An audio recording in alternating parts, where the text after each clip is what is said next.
Hello and welcome to the Managing Madrid podcast on a somber Friday evening in New York City. Sitting next to me is Josh Zeitlin, and we just got back from watching the match. Madrid lost 1-0 and pretty much deservedly to Atlético in the second round, the second leg of the Supercup. There's not that much, in terms of emotion right now. It's not much of just disappointment.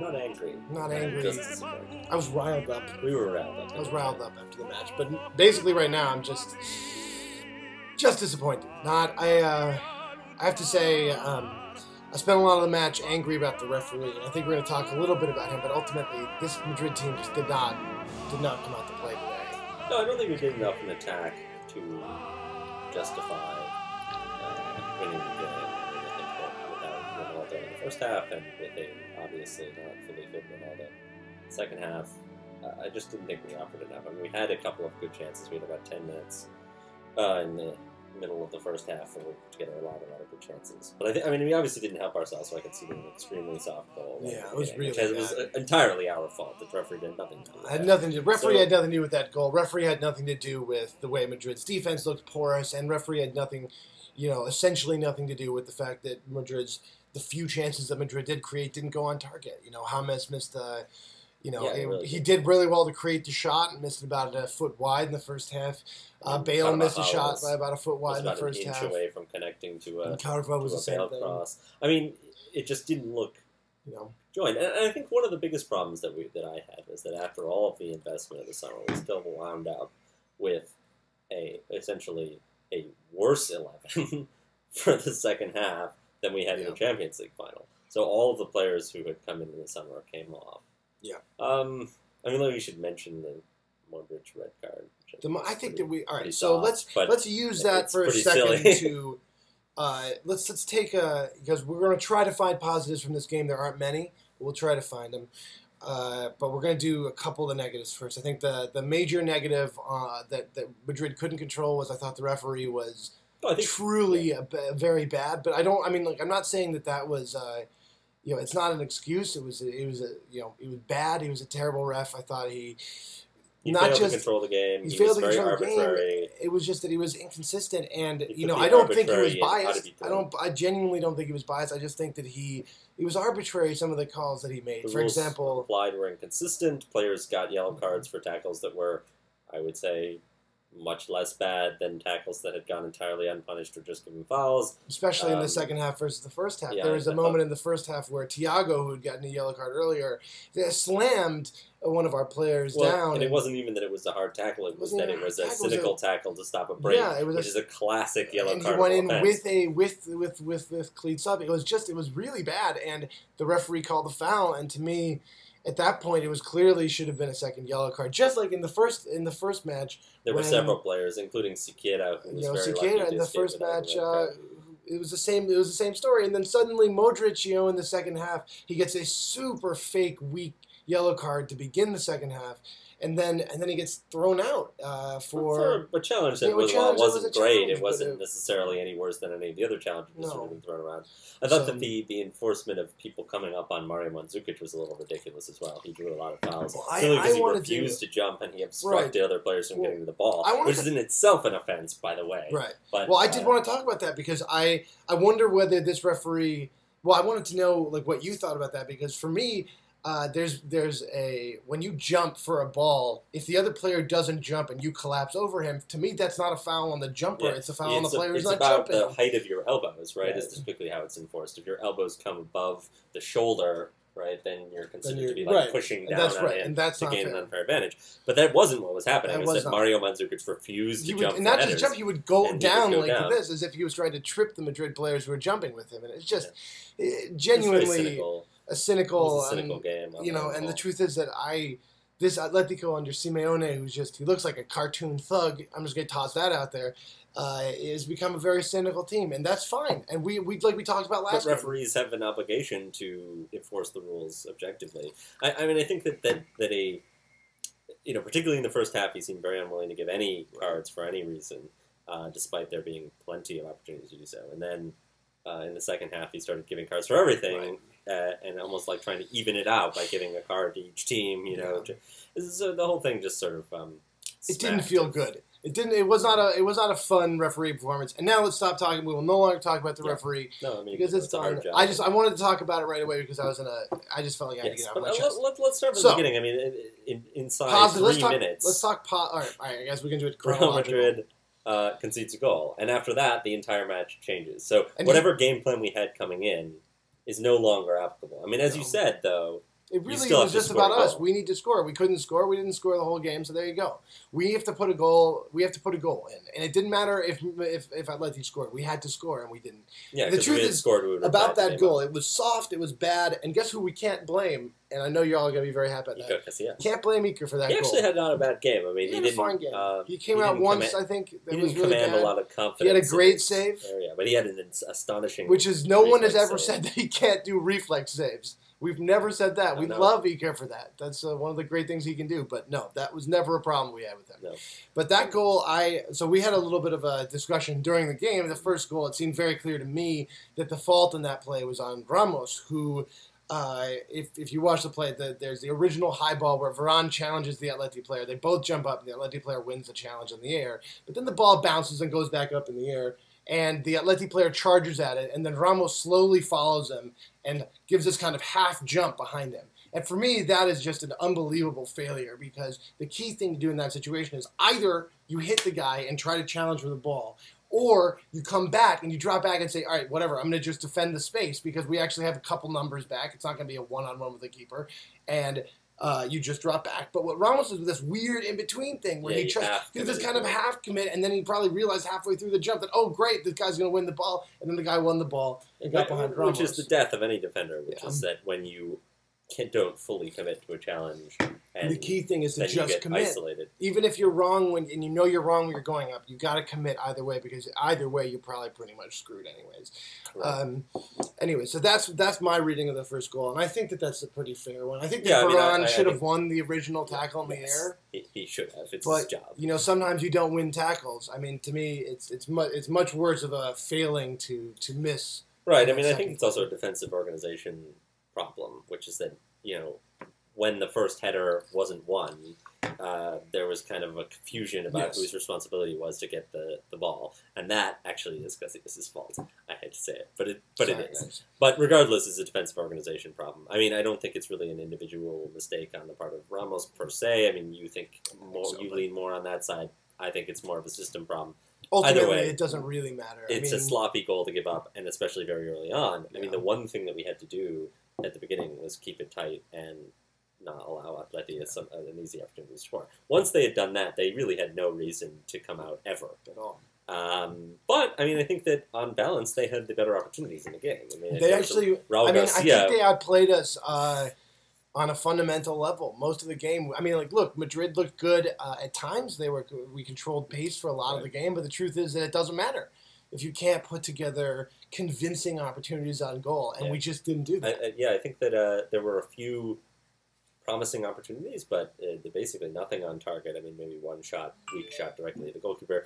And also, just not a lot of composure.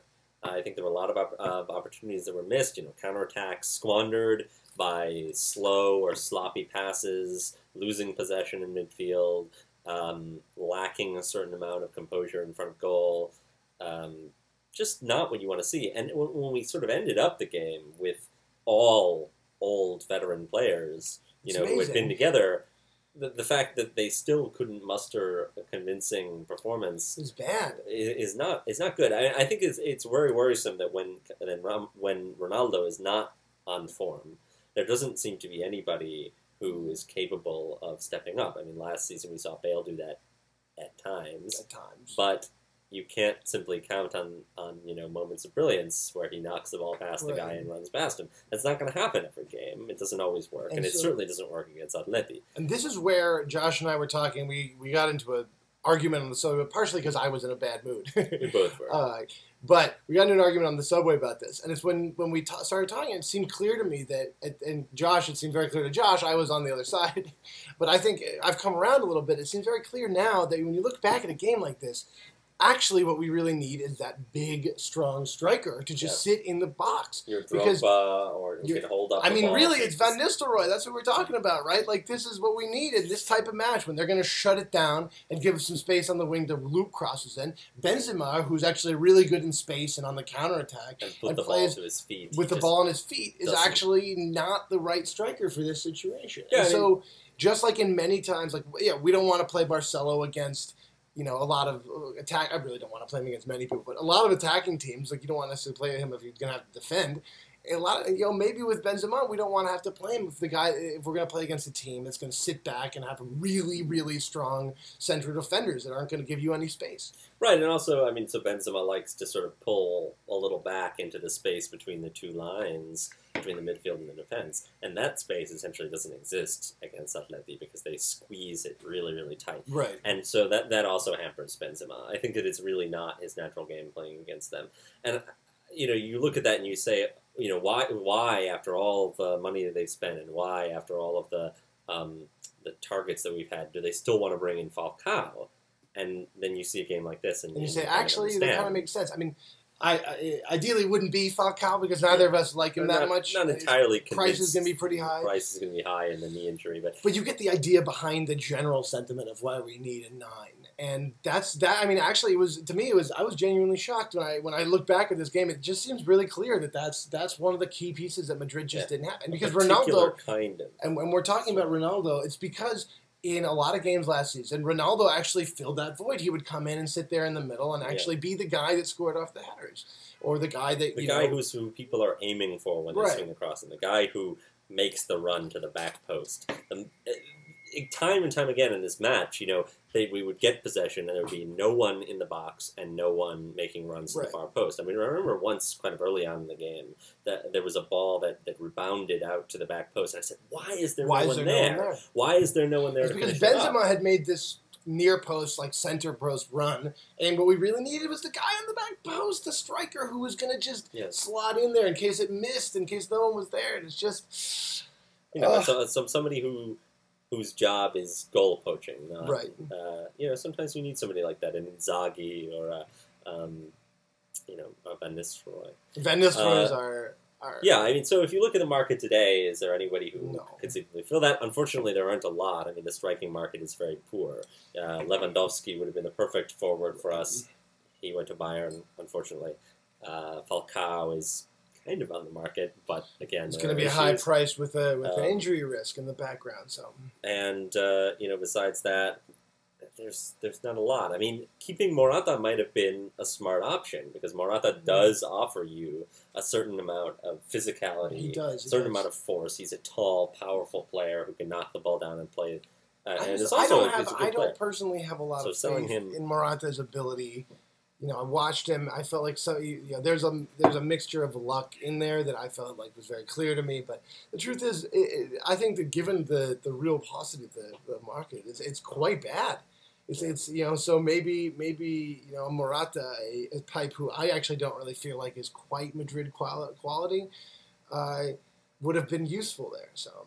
That's unpleasant. So let's look at some positives from the game, if we can find it. There's not a lot, unfortunately, because a lot of the new players we brought in only got a run out in the first half. Right. I mean, Ancelotti sort of decided to pull back to known quantities in the second half, which makes a certain amount of sense, but it doesn't leave us a lot to go on. No, there's a lot to talk about. We've seen this from last year without Di Maria, who looks like he might be leaving since he didn't feature in the squad. Lost 1-0 to Atlético Madrid. There's not much to look at there. I mean, we created chances. I think that I did want to say two things. I wanted, and we'll talk a little bit about this because I think it's worth mentioning. Is that I thought James, this was the best game I've seen of him in white.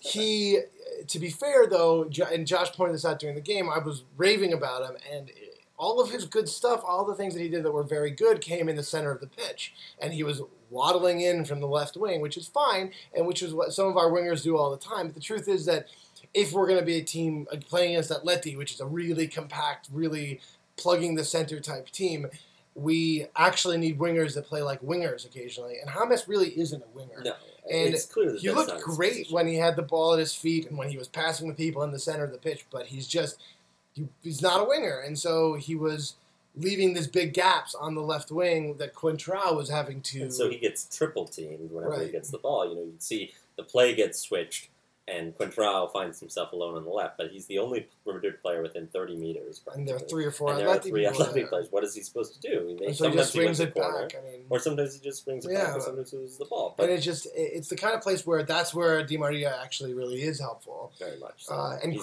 But what it did for me at least was reminded me, first of all, the positives that I want to take, reminded me that Kroos really is fantastic. He's a good player. He was really good, I thought, again. And just do you understand the decision to take him off in the second half for Ronaldo? I don't. So let's talk about that for a second. Kroos, the decision to take Kroos off for Ronaldo versus, say, Xabi Alonso, who we all wanted to come off and who we'll talk about a little bit later, it baffled me. Because one of the things that Xabi Alonso does is provide defensive cover, and he didn't even do that very well this game, and he wasn't doing it very well this game. I think that the decision must have been about, let's try to find this team that knows each other well, and let's stick with this cohesive unit. But it didn't work. So it didn't work, and Kroos was one of the best players out there, and to take him off instead of Alonso is just... He's doing a much better game than It was Alonso. painful. It was painful. I think that was a mistake. I understand the rationale behind it, though. Yeah. But... yeah, I mean, Kroos was a plus again. I think we'll see lots of James was I really liked him. Although it does pose an issue for us, as we were talking about earlier, because he was playing well in the center of the pitch and not on the left. I think that poses as an issue. I mean, you would think that he's a pure number 10. That's sort of what he is known to be. That's what people consider him. That's what we know. And yet, Ancelotti seems reluctant to play a system that involves a number 10. He seems to really want to play this 4-3-3 with 3 sort of elegant ball-playing central midfielders, Xabi Alonso. And again, we talked for a second about that because, again, we didn't like that. I mean, we talked about how for this game, we talked about in the last videocast, we talked about articles about it, how the ideal situation here would have been to remove one of the ball control style center midfielders and to input, say, Isco or James somewhere in the midfield to provide verticality. It's difficult because I feel like James was being played on the left partially because of a paucity of options on the wing. I mean, it is sort of a weird situation. We're in a bit of a tough situation. Ronaldo, who was injured, and so he only could play in the second half. You have Di Maria, who was not being played for non-sportive reasons, and you have Jesse, who was injured. And so, you really have 3 players on that side none of whom could play, which is not obviously normally going to be the case. Right. But so James had to sort of do a shift there. I mean, because who else are you going to play there? I mean, maybe Isco can play on the wing. Isco can play a little. I think that Isco plays more as a winger than James does. Like if I was going to say we need someone to play as a winger, my choice would be Isco, not because necessarily I'd rather have Isco on the side, but because Isco at least will stick on the wing and not always move to the center and do all that stuff. And I think that's a danger, with this team in general. So you have a lot of people who like to move into this sort of little space at the top of the team. Right. And, because Benzema likes to drift backwards away from the box. You have James, who likes to drift that way. You have Ronaldo, who always makes this cutting run from the left wing over. You have Bale cutting in. And so as a consequence, you kind of have everybody shifting toward the middle, which against Atleti is playing right into their hands. It's the worst possible thing. Like we said, it's the worst possible thing we can do. This Atleti team is built to play against this Madrid team. Just like our Madrid team was built to play against Barcelona and against Bayern Munich, or was. Well, I think it still probably is. But we need to figure out a way to play against this Atleti team, and I think the key thing right now is to get is a 9. Yeah, I think that would be really, really helpful. I mean, it doesn't even need to be somebody who's a superstar. I mean, somebody like Mario Mandzukic, who Atleti brought in, would have been a perfect option for us. I mean, we passed on him. But there are a number of, sort of very solid, big 9s on the market, or who were on the market. Fernando Llorente. I mean, I bet Fernando Torres is still on the market, but he's not really. That's a risk, isn't it? But he's on pretty high wages as well. Is that true? Oh, I assume so. He must be ridiculous. Good point. But maybe Chelsea would loan him to us. Maybe they'd give him a loan. Can you imagine starting Fernando Torres against Atletico? How crazy would that be? I'd be really into that. I would enjoy it myself. Fernando Torres is not exactly the kind of player that we're talking about, but he would be useful if the old Fernando Torres could be found. I think that probably he couldn't be. You know who else would be useful is Diego Costa. Jesus, that guy's great. Scored a good goal for Chelsea. But it's really a 9. Like it's like the type of thing is so a conversation will include. No, it's really like the ideal player that we're talking about, right? Is Van Persie. Like Van Persie is like the. Well, Robert Lewandowski. Lewandowski. The best player for this. Yeah. Unfortunately, he is extra super not available. Yeah. But Van Persie would be good. Maybe if we sell Di Maria to Manchester United, we could get Rooney or Van Persie as a part exchange. Somehow I doubt it. I wonder whether we actually have the personnel to play a pretty exciting 4-2-3-1. And a coach that really seems reticent to do that. That's what I'm worried about. Yeah, I think that's true. I mean, Ancelotti is not known as somebody who's married to formations over personnel, which is why it seems odd to me. Yeah, that he would stick with this. I mean, so the James transfer in general seems kind of baffling from this regard. If Ancelotti wants to play a 4-3-3, why bring in somebody with the characteristics of James? He's a great player. Nobody's disputing that. But... And it's never bad to have a world-class player on your team. No. But it does seem like an odd choice. I mean, Ozil left largely because we didn't seem to have a role for him anymore. And Isco had been brought in, which kind of displaced him. So we've had 3 of the world's best young number 10s come through the club. And yet we don't seem to have a place for any of them. While I love Ozil... I do want to say that I think that there are other reasons Ozil left. I think that maybe is. I'm just going to quickly. Sure. Yeah, I just want to quickly drop this one, and I know people are going to be very unhappy with this, but I actually don't think that Ozil. Please throw some shade. I don't think that Ozil is entirely Madrid quality. I think that Madrid requires a player who can play 90 minutes and play a little bit of defense and actually run the whole game. We require a little bit more than a lot of other teams in that respect. And that Ozil I don't know what it is about him. It seems like he should be capable of it, but he's not. And he would go through these moments in matches where he would just disappear because he's too tired. Like, I just think that... although his numbers, I mean, are the best aside from Messi, I think, in assists in all of the top European leagues. So, I mean, they weren't at Arsenal last year, but... I mean, so obviously some of that has to do with the situation he's in. Regardless, he doesn't play for pass into Cristiano and whatnot. Like you're going to so I think that we can assume we don't have to talk about him anymore. It's not our problem anymore. Mm-hmm. But I think the point still stands that 3 of these top players in this position have been brought through the club. 2 of them remain at the club. I mean, let's not forget that people thought about Isco, and many people still think about Isco, that he is the one of the best Spanish players ever produced in Spain. I think so. I really do. I'm still on the Isco bandwagon. It's phenomenal, and yet you bring in James, who's essentially plays in his position. So where is Isco going to play? I mean, some people think that Isco might play as a false 9, but then you essentially have 2 false 9s for the club. Because Benzema doesn't play as a 9; he plays as basically a false 9. Something akin to a false 9. Yeah, for sure. So it smacks of putting financial concerns and media concerns ahead of the sporting concern, which is pretty traditional when it comes to Real Madrid. So, that's why we're the richest club in the world. But I have to say, it does seem kind of baffling to me. I mean, listen, I'm not going to... I think that we've well documented the questions that James, brings. And I think that most purists...